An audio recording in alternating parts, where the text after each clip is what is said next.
Question number 3 is functions, but first of all it's simple algebra.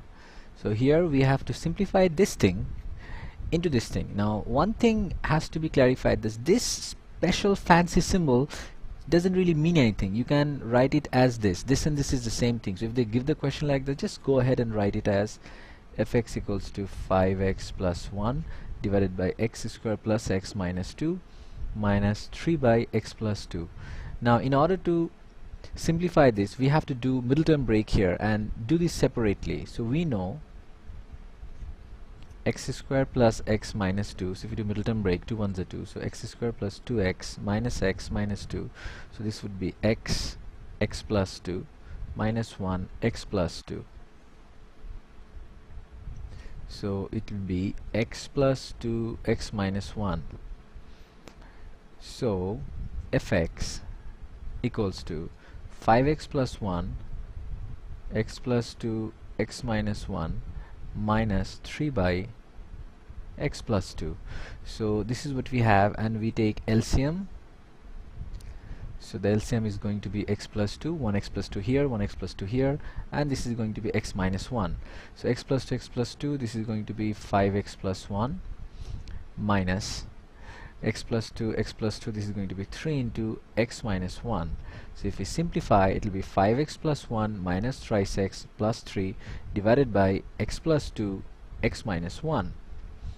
So we have 5x minus thrice x is twice x, 1 plus 3 is 4 divided by x plus 2. So if we take 2 common, it will be x plus 2 divided by x plus 2 x minus 1. X plus 2 cancels, and we have 2 by x minus 1. That we have to show here. Therefore fx equals to 2 by x minus 1. Okay, that's what we had to show, 2 by x minus 1. That's it. Now we have b here. One thing, this fancy thing is the domain, and you don't have to bother about this. This is just something part of the question. Don't worry about this. This is the main thing.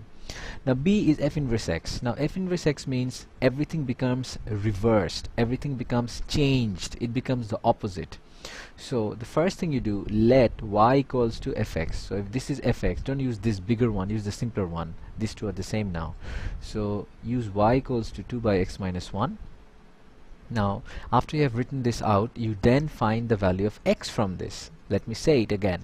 First you consider fx to be y when you're finding the inverse. So y equals to fx, so 2 by x minus 1.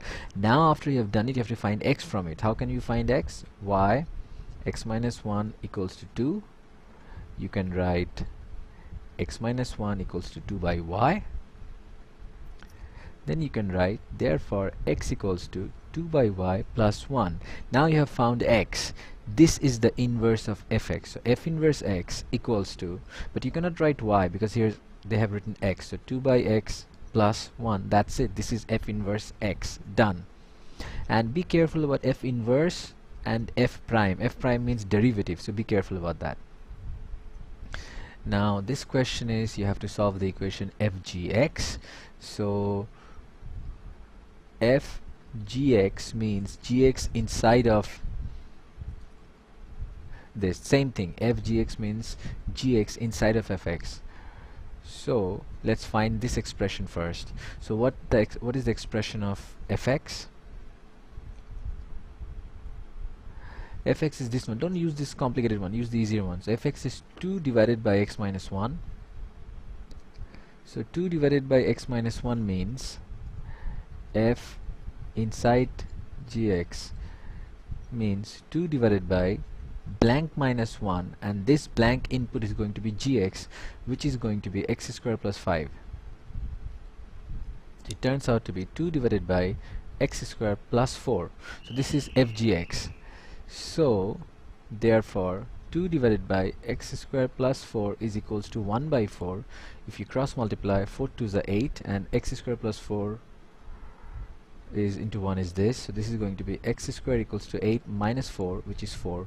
Therefore x equals to plus minus square root of 4 is plus minus 2. Always be careful after you're done with it. They said solve, but you got 2 answers. Of course that could be the answer, but pay attention at the beginning there was one question that for fx it has to be greater than 1. Now the question is, does it have to be greater than 1 for fgx?